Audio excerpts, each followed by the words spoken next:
యలనియు మాలో నసింపచేయుమయా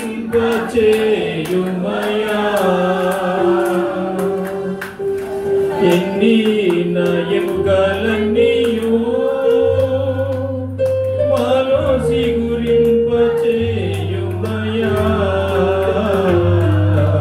ఇవన్నగిని మా హృదయములో ప్రవహింపచేయుమయా ఇవన్నగిని మా హృదయములో ప్రవహింపచేయుమయా. ఎందుకంటే ఇప్పటికే చాలా టైం అయింది. మీరు చక్కటి పాటలు పాడారు. ప్రత్యక్షంగా వాక్యంలోనికి వెళదాం. కీర్తన గ్రంథము 21వ అధ్యాయము 4వ వచనం. కీర్తనల గ్రంథము 21వ అధ్యాయము 4వ వచనం. ఆయుష్ నిమ్మని అతడు నిన్ను వరమడుగగా నీవు దానిని అతనికి అనుగ్రహించితివి. ఏ వరం అండి అడుగుతా? ఆయుష్ నిమ్మని. ఎవరిని ఎవరు అడిగి ఉంటారు? ఒక వ్యక్తి ఇంకొక వ్యక్తిని అడిగి ఉంటాడా? ఆయుష్ నిమ్మని అడగాల్సింది ఒక్క దేవుని తప్ప భక్తుడు ఎవరైనా కావచ్చు. ఆయుష్ నిమ్మని అడగాల్సింది దేవుని తప్ప మరి ఎవరిని అడగడానికి లేదు. అది ఎంత ఆయుష్ని అడిగాడు? చదువమ్మా, మళ్ళీ చదువుదాం. ఆయుష్ నిమ్మని నిన్ను అడుగగా నీవు దానిని అనుగ్రహించి ఉన్నావు. సదాకాలము నిలుచు. ఏంటి, మనం చాలా మందిని ఆశీర్వదిస్తూ ఉంటాం. దీర్ఘాయుష్మాన్ భవ అంటాం. అలాగే దేవుడు మిమ్మల్ని దీవించును గాక, లేకపోతే దేవుడు మిమ్మల్ని దీర్ఘాయుష్ను గాక అంటాం. ఎన్నాళ్ళు? కొంతకాలం. ఈ ఊరు అని ఎందుకంటే మనది ఈ ఊరు కాదు, అది గుర్తెరిగి బ్రతకాలి. మనది ఈ ఊరు కాదు, అందులో డౌట్ ఏం లేదు. సదాకాలము నిలుచు దీర్ఘాయువు నీకు దయచేసి ఉన్నావు. చాలండి, చిన్న ప్రార్థన చేసుకుందాం. మహోన్నతుడును మహాపరిశుద్ధుడు అయిన మా పరలోకపు తండ్రి, ఈ మధ్యాహ్న కాల సమయంలో నీ కృపను బట్టి నీ పిల్లలైన వారందరూ నీ సన్నిధిలో ఇలా సజీవులుగా ఉంచడమే మాకు అద్భుతమైన సాక్ష్యంగా నీ సన్నిధిలో మిమ్మల్ని మహిమపరుస్తున్నాం. నాయన, కొంత సమయం కొన్ని మాటలు కేవలం నీ నోటి బోరగా చెబుతున్న మాటలలో నా సొంత జ్ఞానము కానీ సొంత ఆలోచన కానీ లేకుండా చెబుతున్న నాకు, వింటున్న నీ పిల్లలకు సమయోచితమైన జ్ఞానాన్ని దయచేసి నీ కుమారుడు పరిశుద్ధాత్మ సహాయాన్ని మాకు ఉంచి నాయన విన్న వాక్యాన్ని మా జీవితాలకు, నాయన ఈ లోకంలో ఉన్న జీవితాలకు, రాబో నీ సన్నిధిలో ఉండే జీవితాలకు ఉపయోగపడే నీ నోటి బోరగా కొన్ని మాటలు వినిపించుటకు మీ పరిశుద్ధాత్మ సహాయాన్ని మాకు దయచేయమని ఈ చిన్న ప్రార్థన యేసు వారి ప్రశస్తమైన నామంలో మిక్కిలి వినయంతో బ్రతిమలాడి వేడుకొనుచున్నాము తండ్రి, ఆమేన్. ప్రియులారా, మన క్రైస్తవ జీవితాన్ని ఆచారంగా కానీ లేదా యాత్రికంగా కానీ గడిపే ఆలోచనలో మనం ఉండకూడదు. ప్రియులారా, ఇది ఒక అద్భుతమైన దేవుడిచ్చిన ఒక మహిమ. ఈ సన్నిధిలో ఉండాలంటే అందరికీ సాధ్యం కాదు. మోడీ గారు వచ్చి కూర్చోమనండి, నెవర్. అంతకంటే గొప్ప వాళ్ళు ఇక్కడ ఉన్నవాళ్ళు. దేవునికి స్తోత్రం. ఈ సన్నిధి రావాలి అంటే మామూలు విషయం కాదండి. కానీ క్రైస్తవులైన మనం దీన్ని ఎలా తీసుకుంటున్నాం తెలిసిన? ఏదో అలా అన్ని నేను చెప్పరు కానీ ఏదో అలా. పిల్లరా, ఆయన సన్నిధిలోకి రావాలంటే మామూలు విషయం కాదండి. ఈ మనం చదువుకున్న వాక్యంలో ఉన్న విషయం ఏంటంటే, ఈ రోజు మానవుడు తన ఆయుష్ను పెంచుకోవడానికి అనేకమైన మార్గాల్లో పోతున్నాడు. ఎన్ని మార్గాలు ఉన్నాయంటే ఎన్నో మార్గాలు ఉన్నాయి. అవి చాలా తెలుసు. ఒక ఉదాహరణ చెప్తాను మీకు. దీర్ఘాయుష్ కావాలని ఏం చేస్తున్నాడంటే జిమ్ చేయడం మొదలు పెట్టాడు. మొన్న ఒక ఆయన జిమ్ చేస్తే చచ్చిపోయాడు. రైట్? ఎన్నో ఆయుష్ని పెంచే ఇన్స్టిట్యూట్స్ ఉన్నాయి. డైటింగ్ ఇలా చెప్పుకుంటా పోతే చాలా ఉంటాయి ప్రియులారా. కానీ మనిషి ఆయుష్ ఎక్కడుందట? ఆయుష్ ఎక్కడుందట? మరి దేవుడి దగ్గర ఉందా ఆయుష్ అని గుర్తెరిగామో బ్రతుకుతున్నాం ఎంతవరకు మనం? దేవుని దగ్గర నా ఆయుష్ ఉందనే మాట గుర్తుందా? సారీ, నాకు స్ట్రాంగ్ గా మాట్లాడితే క్షమించాలి. గుర్తుందా? అసలు గుర్తిరిగి బ్రతకాలి, కానీ గుర్తు లేకుండా బ్రతుకుతున్నాం. బైబిల్ చెప్తుంది, ఏమని చెప్తుందంటే, ఆయుష్ నిమ్మని అతడు నిన్ను వరమడుగుగా నీవు దానిని అతనికి అనుగ్రహించి ఉన్నావు. మనల్ని కూడా నాకు బాగాలేదండి, మరణిస్తానేమని భయంగా ఉందండి, ప్రాస్ గారు ప్రార్థన చేయండి అంటే, నీ దీర్ఘాయుష్ కలుగును కాక నేను ప్రార్థన చేసేస్తాను. ఏ దీర్ఘాయు అది? ఈ లోకంలో ఉండే దీర్ఘాయుష్, అంతేనా? పరలోకం ఉండే ఆయుష్ ఏమని కనుక. కానీ దేవుడు ఏమిస్తాడట? సదాకాలము నిలుచు దీర్ఘాయువును దయచేసి ఉన్నావు. దీర్ఘాయువు వేరు, సదాకాలం ఉండే దీర్ఘాయువు వేరు. కానీ ఈ దీర్ఘాయువు గురించే మీరు ఆలోచిస్తే మరణం తర్వాత మరో బ్రతుకులోకి మనం వెళ్ళలేం ప్రియులారా. అది ఎవడో వాడాడు మొన్న, సత్తే ఏ గొడవ లేదట. అసలు సచ్చిన తర్వాత అసలు కదా ఉందా పాపం ఆయనకి తెలియదు. సత్తే గొడవ లేదేంటి ప్రియులారా? ఈ రోజు నా అంశం ఏంటంటే, చాలా తక్కువ టైం ఉంది, చాలా కష్టం అర్థం అవడం, ప్రయత్నిస్తాను. ఈరోజు దేవుడు మనిషికి ఇచ్చిన దీర్ఘాయుషులో అర్ధాయుషుగా ఎందుకు మారిపోతున్నాడు? నా పాయింట్ అర్థమైందా? నా అంశం అర్థమైందా? దేవుడిచ్చిన దీర్ఘాయుషులో మనిషి ఎందుకు అర్ధాయుషుగా మారిపోతున్నాడు? అయ్యో 25 సంవత్సరాలే కుర్రాడికి, పెళ్లి చేద్దాం అనుకున్నామే, కానీ ఇలా అయిపోయింది ఏంటి? రాత్రే కదా చూశాను, ఏంటి తెల్లారినోడికి ఇలాగైపోయింది? ఇలాంటి పదాలు మనం వింటూ ఉంటాం కదా. అంటే దేవుడు అన్యాయస్తుడా? ఇదిగో నువ్వు 60 సంవత్సరాలు బతుకు, నీ కొడుకు 25 సంవత్సరాలు బతుకుతాడు. అలా దేవుడు అన్యాయస్తుడా? అన్యాయస్తుడు అలా చేస్తాడా? దేవుడు అలా చేస్తాడా? కానీ నేను చెప్తున్నది ఏంటంటే, దేవుడు ఇచ్చిన దీర్ఘాయుషులో మనిషి ఎందుకు అర్ధాయుషుగా మారిపోతున్నాడు? ఈ రోజు మనం చూస్తున్నది అదే కదా. It's a current events. రోజుకు ఒక వార్త వినాల్సి వస్తుంది, రోజుకు ఒక వార్త వినాల్సి వస్తుంది, గంటకు ఒక వార్త వినాల్సి వస్తుంది. అర్ధాయుషులో మనుషులు మారిపోతున్నారు. దేవుడు దీర్ఘాయుషునే ఇస్తాడు, కానీ మనిషి ఏం చేస్తున్నాడంటే ఈరోజు ఆ ఆయుష్ను ఎదుర్కొంటూ ఎక్కడెక్కడో ఆయుష్ను ఇచ్చే ఈ లోకంలో ఉన్న అన్ని ఇన్స్టిట్యూట్లు ఎదుర్కొంటున్నాడు. మీరు ఎప్పుడన్నా గ్రౌండ్స్కి వెళ్ళి చూడండి, వాకింగ్ ట్రాక్స్లో చూడండి, రకరకాల మనుషులు వాళ్ళ ఆయుష్ను పెంచుకోవడానికి. ఈరోజు మనిషి ఎక్కడ హాస్పిటల్స్ లేవు, ఆయుష్ను పెంచుకుందామని హాస్పిటల్ మెట్లు ఎక్కేటప్పుడే ఎంతో మంది చనిపోయిన దాఖలాలు మనకు ఉన్నాయి.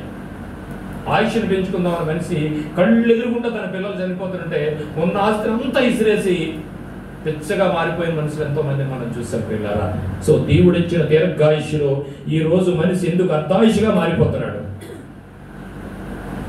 దేవుడు అన్యాయస్తుడా? కొంతమందికి తక్కువ, కొంతమందికి ఎక్కివ్వడానికి. కానీ ఇది చాలా గూఢమైన ఒక మెసేజ్ పిల్లలు, జాగ్రత్తగా ఆలకించండి. ఈ విషయాన్ని తెలిసిన దావీదు గారు ఒక మాట మాట్లాడుతున్నాడు. కీర్తనల గ్రంథము 119వ అధ్యాయము 16వ వచనం. 139వ అధ్యాయము 16వ వచనం. నేను పిండమునై ఉండగా నీ కన్నులు నన్ను చూసెను. ఏమండి, తల్లి గర్భంలో ఉండగానే దేవుడు చూశాడట. ఇది మాట్లాడుతున్న ఎవరు? దేవుడు అంతర్యాలు తెలుసుకుని, దేవుడి విషయాలు తెలుసుకుని, దేవుడికి అనుగుణంగా పలుకుతున్న ఒక మహారాజు పలుకుతున్న మాట ప్రియులారా. ఇది ఎన్నో అనుభవాలతో పలుకుతున్న మాట. తండ్రి, నేను పిండమునై ఉండగా నీ కన్నులు నన్ను చూసెను, నియమింపబడిన దినములలో ఒకటైనను కాకమునుపే నా దినములన్నీ. ఏమిటండి దీని అర్థం? చాలాసార్లు చదువుకుని ఉంటారు మీరు, ఈ విషయాన్ని చాలాసార్లు చదువుకుని ఉంటారు. నేను పిండముగా ఉండగానే నా దినములన్నీ నీ గ్రంథములో లిఖితములాయను. నేను ఎంత కాలం బ్రతుకుతానో నువ్వు రాసేసుకున్నావు. అదేనా దాని అర్థం? దాని అర్థం అదేనా? ఎల్కేజీ లాంగ్వేజ్ మాట్లాడుకుందాం, పెద్ద పెద్దదొద్దు. వాక్యాలు చాలా లోతైనవి కావచ్చు, సింపుల్ గా మాట్లాడుకుందాం. ఒక్కటైనను కాక మునిపే నా దినములన్నీ నేను లిఖితానంటే దేవుడు ఒక ఆయుష్ ఉండాలని రాసుకున్నాడు అని అర్థమైనది. ఎస్, రాసుకున్నాడు. ఆ రాసుకునే దాంట్లో అది 20, 30, 40, 50 ఒక దీర్ఘాయుష్ను రాసుకున్నాడు. ఈ ఆయుష్ను అందరినీ రాసుకున్నాడు, అందరినీ రాసుకున్నాడు. కానీ దినములన్నీ నీ గ్రంథంలో లిఖితములాయను. దావీదు గారు దేవుని యొక్క హృదయానుసారుడుగా ఆయనకి అన్ని తెలిసిన విషయాలను మాట్లాడుతూ ఆ కిందే మాట్లాడుతున్నాడు. ఈ విషయాన్ని పక్కన పెడితే, అంటే దేవుడు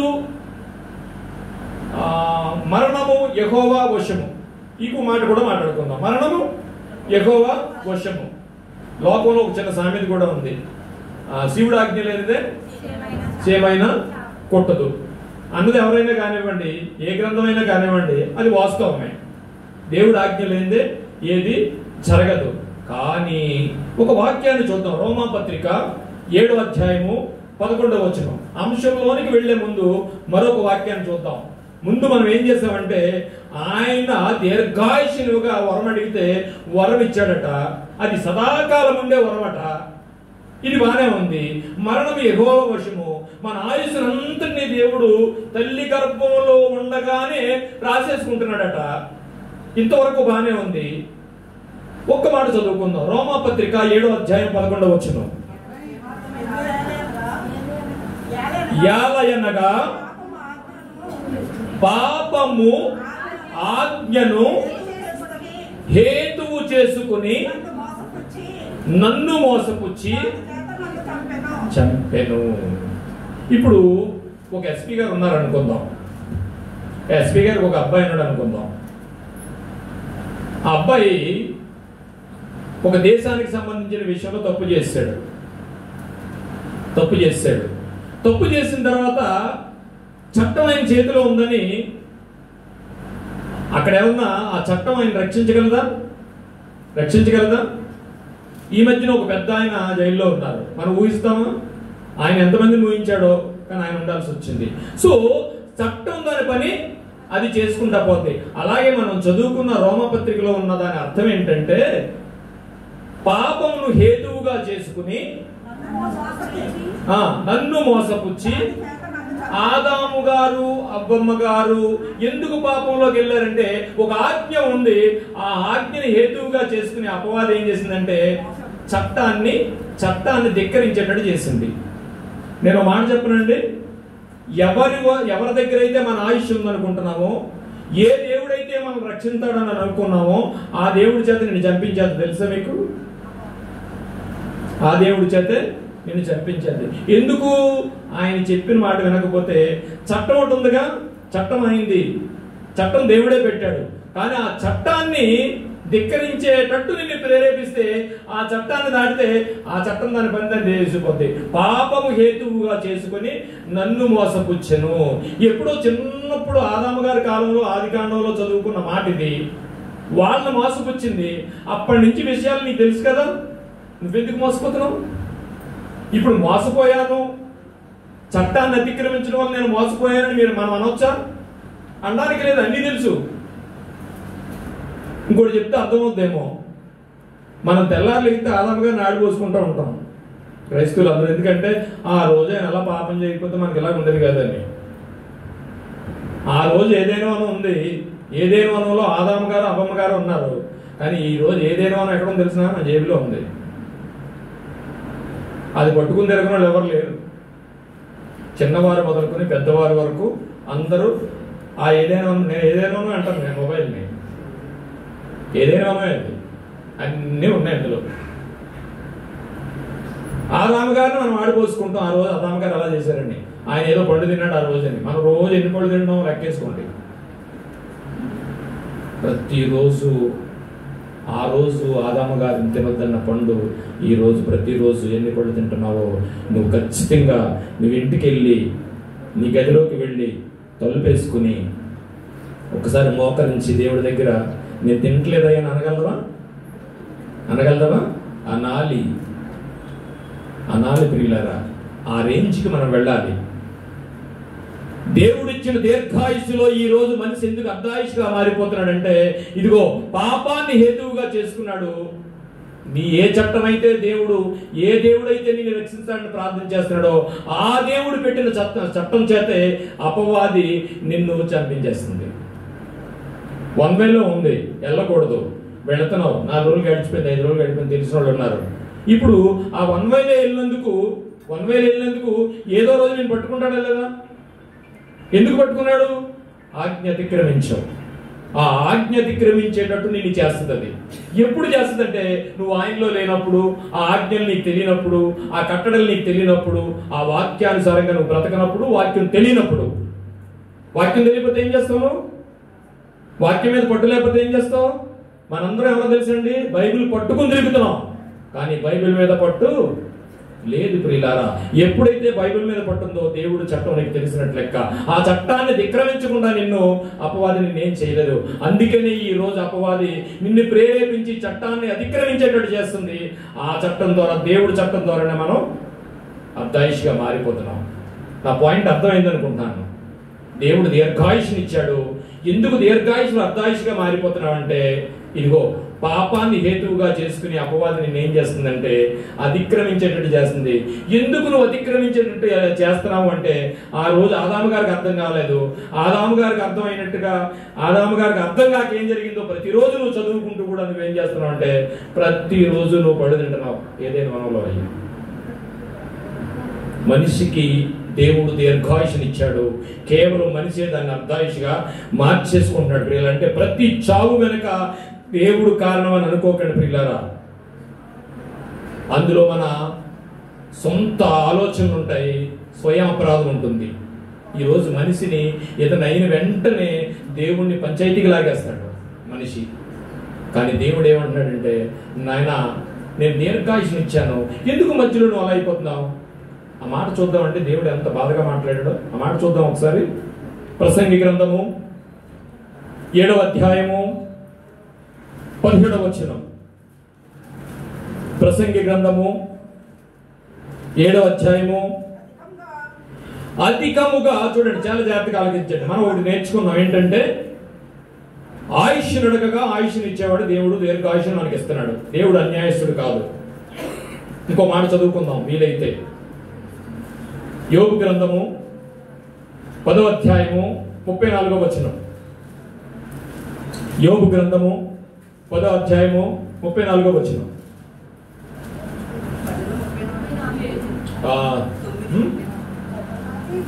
34:10 34:10 చూడండి. ఏంటంటే 34:10 యోబు గ్రంథము 34:10. దేవుడి క్యారెక్టర్ ఏంటో చూద్దాం ఒకసారి. విజ్ఞానము గల మనుషులారా నా మాట ఆలకించుడి. దేవుడు అన్యాయము చేయుట అసంభవము. ఏమండి, నీకు 25 ఏళ్ళు ఇచ్చి తండ్రికి ఏమో 60 ఏళ్ళు ఇచ్చి. ఏమండి, ఈ మధ్య కాలంలో చాలా చూస్తున్నాం ఏంటంటే, అయ్యో నా కొడుకు తలగొరువు పెట్టాలి అనుకుంటే తండ్రికి వెళ్ళి కొడుకు తలగొరువు పెట్టాల్సిన పరిస్థితులు వచ్చేది కదా. మనిషి అర్ధాయుష్గా మారిపోతున్నాడు. ఎందుకు? దేవుడు అన్యాయస్తుడా? విజ్ఞానము గల మనుషులారా నా మాట ఆలకించుడి. దేవుడు అన్యాయము చేయుట అసంభవము. తర్వాత సర్వశక్తుడు దుష్కార్యము చేయుట అసంభవము. పిల్లరా, ఆయనకి చంపేయాల్సిన అవసరం ఏం లేదు. దుష్కార్యం చేయుడు. ఆయన ఉన్నతుడు, సర్వశక్తుడు, నేను బ్రతికించగలడు. మరణానికి కూడా ఆయన చట్టం ద్వారా నిన్ను చంపేయగలడు అని. అలాంటి దుష్కార్యం చేయుట అసంభవము. అది దేవుడి క్యారెక్టర్. ఆయన మాట్లాడుతున్నాడు. ఏం మాట్లాడుతున్నాడంటే, ప్రసంగి గ్రంథం 7వ అధ్యాయం 17వ వచనం మనం చూసుకుంటే, అధికముగా దుర్మార్గపు పనులు చేయకుము, బుద్ధిహీనముగా తిరగవద్దు. ఈ మాటని ఒక తండ్రి ఒక కొడుకుని అన్నట్టుగా మనం అలా అనుకుని చదువుతామండి. నాన్న నీకు ఎన్ని చెప్పాను రా, బుద్ధిగా ఉండమన్నానా, చెడ్డ పనులు చేయొద్దని చెప్పానా, అందుకే చూసావా ఏమైపోయిందో అన్నట్టు లేదండి. అది దేవుడు బాధపడలేదు నీ గురించి. మన ముందు చదువుకున్న వాక్యానికి బలమైన కారణం ఏంటంటే, ఎందుకు అర్ధాయుషిగా మారిపోతున్నాడంటే,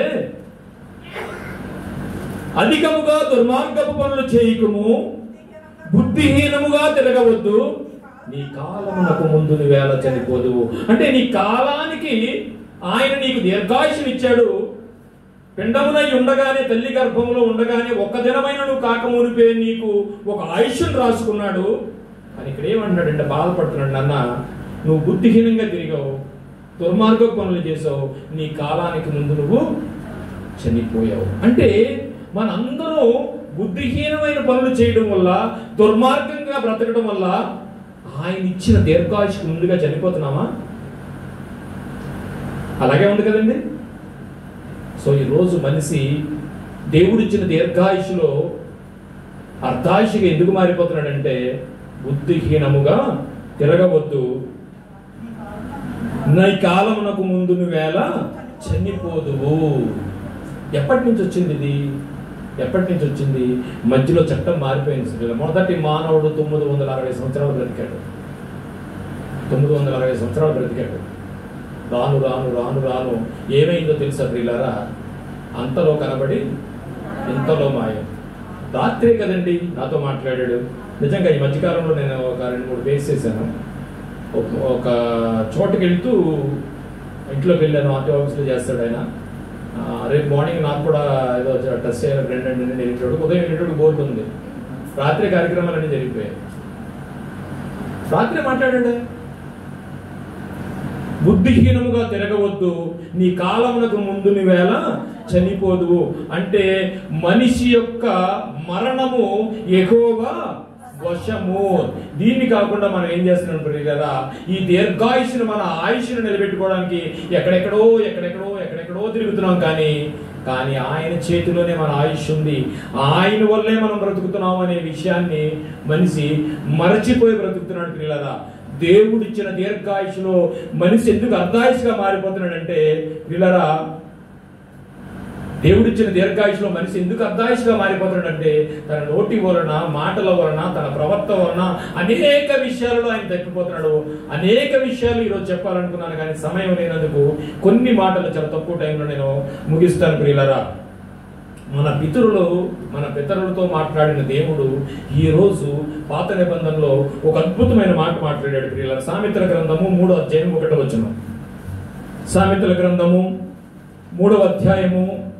ఏమండి, బైబిల్ ఏదో కాలక్షేపానికో లేకపోతే ఏదో ఆచారంగానో అనాచారంగానో యాత్రికంగానో తీసుకోవద్దు ప్రియులారా. ప్రతి అక్షరాన్ని 7 మారులు పుటం పెట్టాడండి. అంటే ఇంతవరకు బంగారాన్ని ఈ ప్రపంచంలో 7 మారులు పుటం పెట్టి చేసిన ఆభరణం ఎక్కడా లేదండి. చిన్న విషయాలు కాదు. 7 మారులు పుటం పెట్టాడట. ప్రతి అక్షరం వెనుక మన జీవితం ఉంటుంది, ప్రతి భక్తుడు వెనుక మన జీవితం ఉంటుంది ప్రియులారా. ఆ రోజు దేవుడు అన్న మాట ఏంటంటే, మనందరూ ఆయుష్ని పెంచుకోవడానికి అనేకమైన భౌతికమైన క్రియల్లోకి మనం వెళుతున్నాం, కానీ ఆయుష్ ఎక్కడుందో ఆయన మాట్లాడుతున్నాడు. నా కుమారుడా, నా ఉపదేశము మరువకుము. ఎన్ని ఉపదేశాలు మనకి ఇస్తున్నాడండి, ఎన్ని మెసేజ్లు వింటున్నామండి, ఎన్ని వింటున్నామండి. ఆయన మెట్టులు దిగేటప్పటికి మర్చిపోతున్నాం. నా కుమారుడా, నా ఉపదేశం మరవకము, నా ఆజ్ఞలను. అండి, వాక్యం చెప్పమంటే అండి బైబిల్ మూసేసి టక్కని చెప్పేస్తాం కదా. ఈ మధ్యకాలంలో ఎవరో ఒక ముస్లిం స్త్రీ, సామెతల గ్రంథాలండి 31 ఉంటాయండి, 31 అధ్యాయాలు కదమ్మా, ఆగకుండా స్టేజ్ మీద నిలబడి బైబిల్ చూడకుండా చెప్పేస్తుందండి.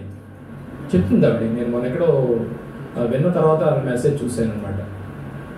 కానీ విషయం ఏంటంటే, నా కుమారుడా, నా ఉపదేశం మరవకము, నా ఆజ్ఞలను హృదయపూర్వకముగా గైకొనుము. దారంటే వెళ్తున్నాం, ఏదో ప్రోగ్రాం జరుగుతుంది, అక్కడ ఏం జరుగుతుందని ఎదురు అడిగారు అనుకోండి, ఏదో జరుగుతుందండి ఇదన్నమాట. మంది హృదయపూర్వకంగా అంటే ఏంటంటే ఏం జరుగుతుందో చెప్పగలడు. అక్కడ ఏం జరుగుతుందంటే, ఇగో ఇది జరుగుతుందని చెప్పగలడు. ఏదో జరుగుతుందండి, చూసాను మొత్తమే జరుగుతుంది. ఏదో మన వాక్యాలు అలాగే ఉంటాయి. కానీ హృదయపూర్వకంగా గైపోను. అందరూ చర్చకు వస్తున్నాం, అందరి దగ్గర బైబిల్ ఉంది. కొంతమంది అయితే రకరకాల బైబిల్ అన్ని గురించి ఇందులో పెడతారు.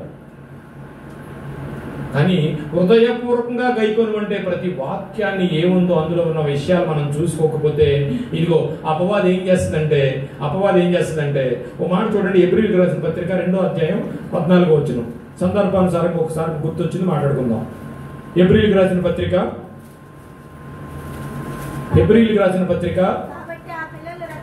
కాబట్టి యేసు ప్రభువు ఎందుకు వచ్చారటండి? కాబట్టి ఆ పిల్లలు అనగా మనము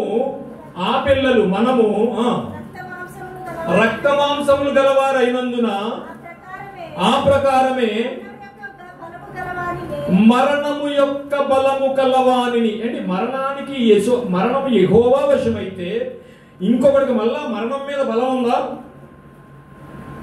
మన మరణం మీద యెహోవా వశము. మన మరణం ఎక్కడుంది? యెహోవా చేతిలో ఉంది, దేవుడి చేతిలో ఉంది. కానీ మరణం యొక్క బలము కలవానిని చదవమది.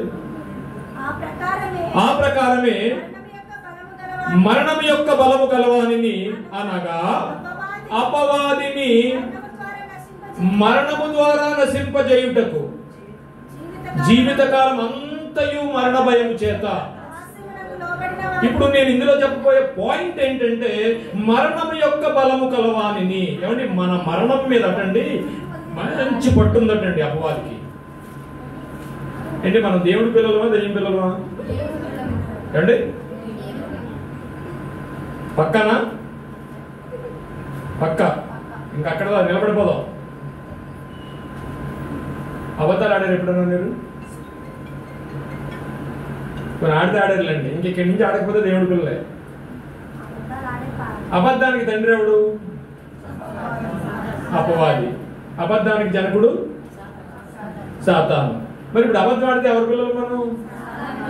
సో ఇక్కడి నుంచి ఏం చేద్దామంటే ఆ విషయం తెలిసింది కాబట్టి అబద్ధాలు ఆడడం మానేద్దాం. ఈ సెల్ వచ్చిన తర్వాత అబద్ధాలు మరీ ఎక్కువైపోయాయి. కొత్తగా ఉన్నాయి అబద్ధాలు. ఆడి ఆ వీధిలోనే ఉన్నాడు. ఇక్కడ లేదు జగన్నాథపురం ఉంటానండి, వెనక్కి చూసుకుంటాడు, వెనుకొస్తున్నాడు. అంటే అబద్ధం సింపుల్ అయిపోయిందండి. ఇంకో మాట చెప్పనండి, కరెంట్ ఈవెంట్ ఒకటి. మోసానికి మంచి పేరు పెట్టారు పిల్లరా. మోసానికి చాలా మంచి పేరు పెట్టారు. ఏం పేరు తెలిసిన? తెలివి. మన పిల్లాడు ఏదైనా తప్పు చేసి వచ్చాడు అనుకోండి, అది ఎవడో మోసం చేసి చూసావే, వీడికి ఎంత తెలివో అప్పుడేమి,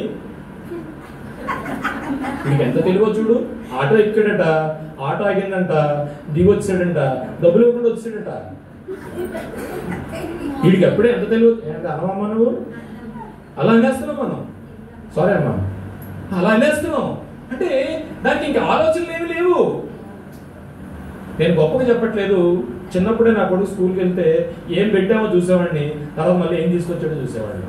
అందులో పొరపాటున ఒక పెన్సిల్ ఉంటే వాడిని పట్టుకుని వెళ్ళి ఎవరిదో పెన్సిల్ ఇచ్చి వచ్చేవాడు. ఎందుకో తెలుసా? దేవుడు ఎన్ని చట్టాలు పెట్టాడు తెలుసా మనిషి మారతాడని. ఒకరోజు లోతు కాలంలో పిల్లలు మొదలుకొని వృద్ధుల వరకు దేనికి వచ్చారంటే వ్యభిచారం చేయడానికి వచ్చారు. ఇక నీకు దగ్గరికి ఎవరు వచ్చారు కదా, వాళ్ళు పంపించి మేమంతా కూడాలన్నారు.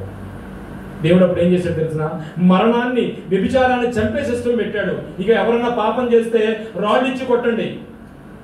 చిన్నపిల్లలు మొదలుకొని పెద్దవాళ్ళ వరకు వ్యభిచార శ్రేణి ఏం చేశారు? కొట్టడానికి వచ్చారు. ఎందుకు పెట్టారు? ఆ రోజు వ్యభిచారం చేయడానికి వచ్చారు పిల్లల వరకు, వృద్ధుల వరకుని. ఈ రోజు ఎందుకు పెట్టాడంటే వ్యభిచారాన్ని చెయ్యకూడదని చంపడానికి పెట్టారు. అయినా మానలా. అయితే నా ఉపదేశమును మరువకము, ఆజ్ఞలు హృదయపూర్వకంగా గైకొనుము. రెండో చదువుదాం. అవి దీర్ఘాయువును, సుఖజీవముతో గడుపు సంవత్సరములను, శాంతిని నీకు కలుగజేయును. నేను ముగిస్తానండి, ఈ వాక్యాన్ని చదువుకుని ఆగుదాం. అవి దీర్ఘాయువును, సుఖజీవంతో గడుపు సంవత్సరములను. ఇది చాలా జాగ్రత్తగా ఆలోచించండి. మళ్ళా చదవండి వెళ్ళి. నేను 2 నిమిషాలు మీకు వివరించి క్లోజ్ చేస్తాను. ఏమండి, చాలా మంది చాలా ఆస్తిపరులు ఉన్నారు. నేను ఒక 3 days బ్యాక్ ఎక్కడో ఒక పేషెంట్ దగ్గరికి వెళ్ళాను. వెళ్ళినప్పుడు నేను వెళ్ళేటప్పటికి చాలా కోటేశ్వరుడు ఈ మధ్యనే ఒక ₹1 కోటి పెట్టి రిపేర్ చేయించుకున్నాడు. ఇల్లు చక్కగా చేయించుకున్నాడు. నేను వెళ్ళేటప్పటికి ఏం చేస్తానంటే ఆల్బమ్ ఉంటుందండి, ఆల్బమ్ ఎలా చూసుకుంటుంటాడు అనమాట. ఇలాగా కనిపించదు సరిగా. అది ఏంటంటే అది ఆయనకున్న ప్రాపర్టీస్ అన్నీ ఒక ఆల్బమ్ ఉంది ఆయన దగ్గర. అక్కడెక్కడో అంతట్లో ఉన్న ప్రాపర్టీస్, బంగారు ఆభరణాలు, ఇళ్ళు, అవన్నీ సంపాదించిన ఒక ఆల్బమ్ ఉంది. చూసుకుంటూ ఉంటాడు అలాగా. నేను వెళ్ళిన తర్వాత బాగా క్లోజ్ నాకు ఫ్యామిలీ. వెళ్ళిన తర్వాత ఆవిడ అన్నదే, రండి బావగారు వచ్చారు, బ్లడ్ తీసుకుంటారు, ఇంకా బొద్దులేసి ఇదే పనండి అంటుంది అనమాట. ఏమంటే ఏం సుఖం ఉందండి? మనిషికి సమాధానం లేకపోతే కోట్లున్నా మనం ఎదుర్కొంటే అందరినీ చూస్తున్నాం కదండి. ఎదుర్కొంటే చూస్తున్నాం కదా. దేవుడు అన్యాయం కదండి, నీకు అన్ని చూపిస్తాడు. చిన్న ఎగ్జాంపుల్ చెప్పినా, ఒక మిడిల్ ఏజ్ ఒక కోడలు ఉందనుకోండి. ఒక కోడలు ఉంది, స్త్రీలు తిట్టుకోవద్దు నన్ను. ఒక కోడలు ఉంది. ఈ కోడలికి ఒక అనుభవాన్ని చూపిస్తుంటాడు దేవుడు. ఏంటి? పూర్వం కోడలుగా అత్తని హింసిస్తే, అత్తను మంచోడని అనట్లేదు, అత్తని హింసిస్తే ఎదుర్కొంటా ఇంకో కోడలు అత్తగారిని జీవిస్తున్నాడు. ఆ కోడలు అత్తగారిని ఇబ్బంది పెడతా ఉంటుంది. ఎందుకంటే నీ ఎదుర్కొంటా ఇంకో కోడలు అత్తగారిని ఇబ్బంది పెట్టింది నీకు చూపిస్తాడు. ఇదే కోడలు అత్తగారులా బాధపడ్డవు చూపిస్తాడు. ఈ రెండు మనకు కనిపించవండి. ఎదుర్కొంటా ఉండి మారడానికి ఎప్పుడైనా ట్రై చేసామండి? ఎవరి క్యారెక్టర్ వాళ్ళదే, ఎవరి క్యారెక్టర్ వాళ్ళదే. ఇదిగో నా ఎదుర్కొంటా కనిపిస్తుంది కదా, ఒక కోడలు అత్తగారిని ఇలా చేస్తా ఉంటే, ఇది ఇక్కడ కూడా ఒక ఫ్యామిలీ ఉంది కదా, ఈ అత్తగారు ఇప్పుడు బాధపడుతుంది కదా, అప్పుడు కోడలు అలా చేయడం గురించి ఈ అత్తగారు బాధపడుతుంది కదా, నాకు అలా జరగదా అని ఎప్పుడైనా ఆలోచించావా? నేను అనేది ఏంటంటే, ఇందాక మనం చదువుకున్నాం, నా ఉపదేశములను మరువకము, నా ఆజ్ఞలను హృదయపూర్వకంగా గైకొనుము. వాక్యాలు అప్పచెప్పడం కాదు, వాక్యంలో ఏముందో తెలియాలి. ఇక్కడ దేవుడు అన్నాడు అంటండి, ఏమంటే మీరు ఎన్ని డైటింగ్లకి వెళ్ళినా, ఎన్ని జిమ్లకి వెళ్ళినా, ఎన్ని బ్యూటీ క్లినిక్లకి వెళ్ళినా, ఏమి చేసినా సరే సుఖజీవనం అంటే రాదటండి. అందుకనే 60-70 సంవత్సరాలు ఆయుష్ ఇచ్చిన, ఒక 80 సంవత్సరాలు వైభవము, ఆయాసమే, దుఃఖమే. నువ్వు బతకొచ్చు, 80 సంవత్సరాలు బతికేయచ్చు, కానీ కర్రట్టుకుని కళ్ళు మూసిపోయి కళ్ళు బంగా కనిపించక ఇవన్నీ ఉంటాయి. కానీ ఆయన నమ్ముకుంటే చేసేది ఏంటో తెలుసునండి, నీ దీర్ఘాయువును సుఖజీవముతో గడుచు సంవత్సరములను. వండర్ఫుల్. మనకు కూడా కొన్నాళ్ళు అయిన తర్వాత డబ్బులు చాలా ఉంటాయి అని ఉపయోగం ఉండదు, కానీ సుఖజీవనంతో కలిపి సంవత్సరాలు ఎక్కడొస్తాయంటే దేవుని దగ్గర వస్తాయి. అది ఖచ్చితంగా మనం నిలబెట్టుకోవాలి. ఆ ఆలోచనలో మనం ఉండాలి పిల్లరా. ఇంకా చాలా ఉంది, అవసరమైతే నెక్స్ట్ వీక్ చెప్పుకుందాం. కానీ మనిషి దేవుడిచ్చిన దీర్ఘాయుషులో అర్ధాయుషుకి ఎందుకు మారిపోతున్నాడంటే ఎన్నో విషయాలు ఉన్నాయి. ఆ అన్ని విషయాల్లో కొన్ని మనం చెప్పుకున్నాం. ఏం చెప్పుకున్నాం అంటే, ఆయన ఉపదేశాలని హృదయపూర్వకంగా గైకొనాలట. సుఖజీవనంతో కలపాలనుకుంటే, అంటే జీవించడానికి చాలా ఉంటుందండి. ఆస్తులు, ఇల్లులు ఉంటాయి, బంగ్లాలు ఉంటాయి, కార్లు ఉంటాయి, అన్నీ ఉంటాయి. ఇప్పుడు నాకు క్యాంప్ పెడతాను, కొంతమందిని అడాప్ట్ చేసుకున్నాను, ఓల్డ్ ఏజ్ పీపుల్ని. ప్రతి శనివారం నాడు నేను క్యాంపులు నడుగుతున్నాను, అందరూ వస్తారు. వాళ్ళు నా దగ్గరికి నాట్ ఓన్లీ పూర్ పీపుల్, అందరూ. వాళ్ళ కార్లు ఉన్నాయి కానీ షుగర్ చేయించుకోవడానికి ఉండదు, వాళ్ళ కార్లు ఉన్నాయి బీపీ చూపించుకోవడానికి ఉండదు. బీపీ చూపించుకున్న రారని డ్రైవర్ని వెళితే ఆడొచ్చి లోపల బీపీ పెరిగిపోతుంది. రోజు ఇంట్లో బాగానే ఉంటుంది, ఆ రోజు ఈ కారులో వెళ్ళి చేయించుకునేటువంటి బీపీ పెరిగిపోతుంది. సో నేను కొంతమంది అడాప్ట్ చేసుకున్నాను, ఓల్డ్ ఏజ్ పీపుల్ని చూస్తూ ఉంటాను. వాళ్ళు చక్కగా కారులోనే వస్తారు, వాళ్ళ పిల్లలు ఎక్కడో ఉంటారు. కానీ ఇదంతా ఏంటంటే సుఖజీవనం చాలా ఇంపార్టెంట్ అండి. ఇగో రిటైర్డ్ అయిపోయింది, ఇంక డబ్బులన్నీ వచ్చేసాను అనుకున్నారా? నెవర్. నీకు ఎన్ని కోట్లున్నా సరే సుఖజీవనం రాదు. ఎక్కడ వస్తుందంటే ఆయనలోనే వస్తుంది. ఇప్పుడు మనం తెలుసుకున్న విషయం ఏంటంటే, ఈ భూమి మీద చట్టం దాని పని తను చేసుకుపోద్ది. అందుకే చూడండి, అపవాది మరణము యొక్క బలము కలది. నీ మరణం యెహోవా వశమని నువ్వు అనుకుంటున్నావు. ఎవరైతే చట్టాన్ని పెట్టి యెహోవా వశమని నీ ప్రాణం అనుకుంటున్నావో ఆ ప్రాణం చేత ఆయన చేత నీకు చంపించేది. నా పాయింట్ అర్థమైందండి. ఇప్పుడు ఆయన చేత చంపించేది. ఎందుకంటే చట్టాన్ని అతిక్రమించే ప్రేరేపణ నీకు చేస్తుంది. ఎప్పుడు ప్రేరేపణ చేస్తుంది అంటే, అదిగో అబద్ధానికి వెనకడెవరు వాళ్ళలో ఉన్నప్పుడు ఆ ప్రేరేపణ నీకు తోస్తుంది. అదే దేవుళ్ళలో ఉంటే దెయ్యం ప్రేరేపణ నీకు రాదు. అవి దీర్ఘాయువును సుఖజీవంతో కూడా సంవత్సరములను శాంతిని నీకు కలుగ చేయను అని దేవుడు ఇక్కడ మాట్లాడుతున్నాడండి. డబ్బులున్న బ్రతకాలను అనుకోవడం చాలా తప్పు ప్రియులారా. ఎందుకంటే ఆ డబ్బు మనం బ్రతికించదు. కావాలి కానీ బ్రతికించదు. అందుకే చక్కటి మాట మాట్లాడతాడండి ఆఖరిని సొలొమోను గారు. అది నేను మాట్లాడేసి మీకు ముగిస్తాను. సొలొమోను గారు ఆఖరి దానికి వెళ్ళండి. ప్రసంగి గ్రంథము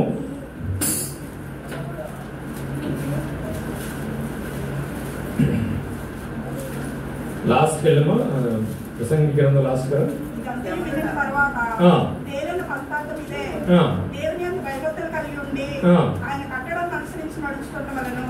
మానవ కోటికి ఇదే విధి. మూఢమైన ప్రతి దేవుడు విమర్శ చేయనప్పుడు ఆయన ప్రతిక్రియను మంచిదే గాని చెడ్డదే గాని తీర్పులోకి వచ్చును. దేవా నేను 2 అడుగుతున్నాను, ఆ రెండిట్లో నాకు ఎక్కువ వద్దు తక్కువ వద్దు అని మాట్లాడతారు చూడండి. చూడమ్మా ఒకసారి చదువు, లాస్ట్ వర్డ్ అది చదవమ్మా ఒకసారి. దేవా నీతో నేను 2 మనవులు చేసుకుంటున్నాను. ఏమండి, ఆస్తిని పాస్తిని ప్రపంచంలో ఆయనకంటే ధనవంతుడు ఇంక లేడండి ఇప్పటి వరకు. ఎవరు మాట్లాడుతున్నారు తెలిసిన మాట? ప్రపంచంలో బైబిల్ చరిత్రలో చూసినా లోక చరిత్రలో చూసినా సొలొమోను గారు అంత ధనవంతుడు ఎప్పటికీ లేడు. ఒకవేళ ఇప్పుడు ఎవరు మిగతా వాళ్ళు ఎవరో ధనవంతులు ఉన్నారు కదా కొంతమంది, అంబానీ అని ఇంకొకరిని, వాళ్ళ ఆస్తి సొలొమోను గారు ఆస్తి తెలిపితే 19 రెట్లు తక్కువ ఉంటుందట. ఎప్పుడు కొలుసుకున్నా ఆయన ఆస్తి అంతే ఉంటది. అలాంటి ఆయన ఏం మాట్లాడుతున్నాడు తెలిసినండి, చదవండి. దేవా నేను 2 అడుగుతున్నాను నేను, అవి ఏంటంటే నేను చనిపోక ముందు అవి నాకు అనుగ్రహించు. వ్యర్థమైన వాటిని అబద్ధములను నాకు దూరముగా నుంచుము. పేదరికమునైన జాగ్రత్తగా ఆలోచించండి ప్రియులారా. ఈ విషయంతో, ఈ వాక్యంతో మన జీవితాల మీద, మన మానవ జీవితం మీద, ఒక మనుగడ మీద, ఒక దైనందిన క్రైస్తవ జీవితం మీద ఒక ఆలోచనకు వచ్చారు మనం. ఏమన్నాడండి? పేదరికమునైనను ఐశ్వర్యమునైనను నాకు దయచేయకుము. జాగ్రత్తగా ఆలోచించండి. ఏమన్నాడండి? పేదరికం వద్దట, ఐశ్వర్యం వద్దట. ఒకవేళ ఇస్తే ఏం చేద్దామా? తగినంత ఆహారం నాకు దయచేయము. అదే మాట పరలోక ప్రార్థన చేసుకుంటాడు యేసుప్రభు వారు, మా అనుదిన ఆహారము మాకు దయచేయము. ఎక్కువైన ఎడల కడుపు నిండిన వాడనై యెహోవా ఎవడని నేను అడిగేదను. మనందరం అదే బ్యాచ్ అండి. మీరు అనుకున్నా అనుకోకపోయినా కాస్త కడుపు నిండి అన్ని బాగున్నాయంటే దేవుడు గ్రాడ్యువల్ గా మన దగ్గర నుంచి వెళ్ళిపోతాడు.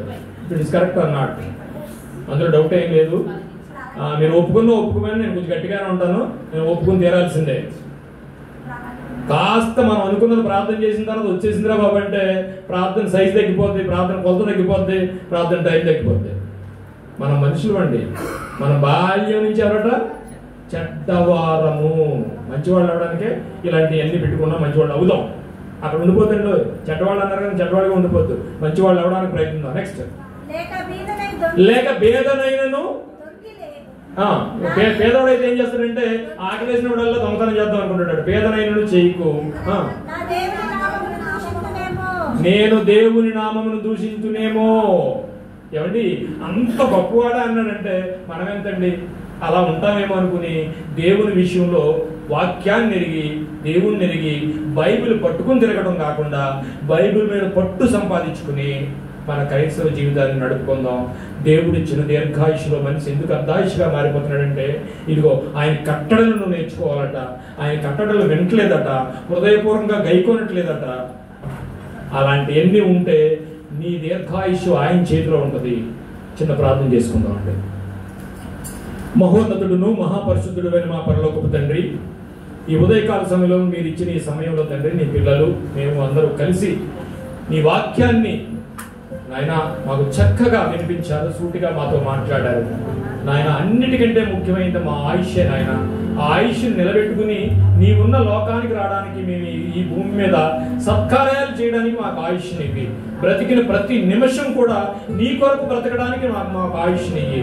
ఆ బ్రతుకులో మా సజీవయాగంగా మా జీవితాలను, సజీవయాగంగా మా శరీరాలను నీ కొరకు ఖర్చు పెట్టుకుని నీ కొరకు జీవించే స్థితిని మాకు దయచేయండి.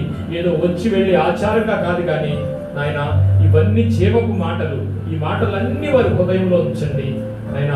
ఈ మాటలు చెప్తుండగా నా సొంత జ్ఞానం సొంత ఆలోచన లేకుండా దయచేశారని నమ్ముతూ నాయన ప్రతి మాట నువ్వు పుటం పెట్టిన మాటలు, నా మాటల్లో ఏమైనా దోషం ఉంటే నన్ను క్షమించండి. ప్రతి మాట కూడా బిడ్డల హృదయంలో ఉంచి ఆయన ఆ మాటల ద్వారా బ్రతకడానికి మీరు కృప చూపమని ఈ చిన్న ప్రార్థన యేసు వారి ప్రశస్తమైన నామంలో మిక్కిలి వినయంతో వేడుకొంచు.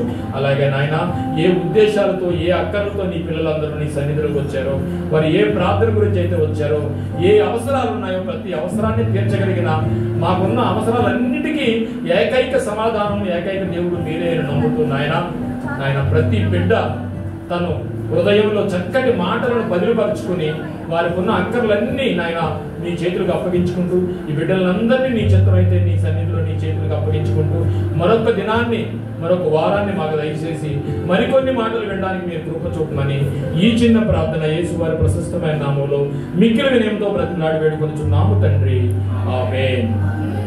అందరికీ వందనాలమ్మా.